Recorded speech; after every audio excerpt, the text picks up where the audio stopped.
Hey everyone, what's going on? My name is Terry. Welcome back to the channel. Hope you guys and gals out there are doing well. Now, I know that normally I talk a lot about, cameras and editing on this channel, but if you know anything about me, another thing that I'm very passionate about is computer hardware. I build all of my own systems. I am a PC hardware nut. I just love talking about this stuff. So if y'all don't mind, I'm going to start introducing that on this channel as well. So with that being said, let's talk some tech here, okay? AMD just released their brand new 7800X 3D processor to the world today. Now, unfortunately, I don't have one of these on hand to review and, do benchmarks on myself. But today we're going to just talk about AMD's brand new processor, the 7800X 3D, my thoughts on it, and if I think it's worth upgrading to. So it's an 8-core, 16-thread CPU with that wonderful 3D V-cache on there. That's some technical jargon. We'll go over that in a later video if you want me to. But just right now, I want to talk about the performance, but more importantly, that I think a lot of people are really, kind of skipping over here, is the performance per watt of this new CPU from AMD. It is the most power efficient part I think I have ever seen from them. And this is why, okay? I've seen multiple news outlets talk about this.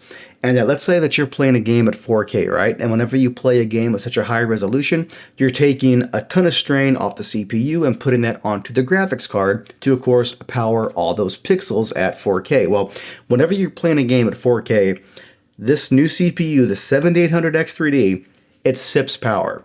Like, you'll be seeing this thing spike up to no more than 45, 50 watts of power draw, which is insanely low.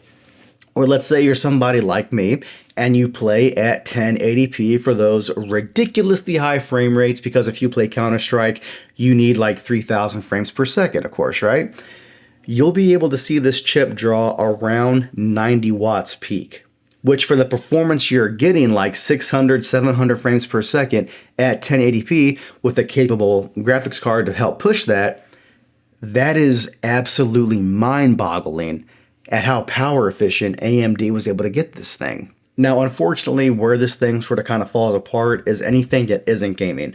Yes, it can boost pretty high, but whenever you're talking about a workload that loves multi-core performance, like video editing, video encoding, rendering, all that jazz, you need the higher core counts. And that's one of the reasons why I'm glad I have a 12-core, 24-thread CPU on my machine here, which is, of course, the 5900X. Yeah, it's last-gen technology, but for what I do, editing 4K video, streaming, it does the job just fine, paired up with my RTX 4080 from MSI, So, yes, do I think this new CPU, again, the 7800X3D, is a really good buy?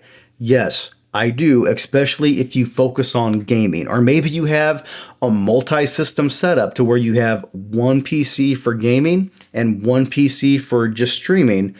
Then yeah, you would game on the system that has this new 7800X3D, and then you would stream on a much higher core count CPU-based system for the X264 encoding, or maybe you have just a dedicated NVIDIA graphics card in the other machine to encode with the NVENC encoder that way as well, too, okay? But as far as somebody that wants to do a jack of all trades, will this chip here also do video editing? Yeah, sure, of course it will. Will it do it a little bit slower than maybe its 12-core or 16-core counterparts? Unfortunately, yes. But if you're looking at a chip like this for your machine, I really don't think you'd be worried about doing a lot of editing or anything like that, or you might have another machine strictly for that as a workstation. So yeah, to kind of just wrap all this here up, I think if you're just doing strictly gaming with some minor editing on the side, the 7800X 3D chip is going to be wonderful. But if you want to do gaming, among other things, primarily a workstation style build for editing and coding, design work, all that jazz, then you might want to go with the higher core count Intel, or if you want to say AMD, you might want to get the 7900 or the 7950X, or even the 3D variants of either of those two other options from AMD. But hey, you know what? What do y'all think? I would love to hear your comments on this. Do me a favor, sound off below, and I will catch you guys and gals next time.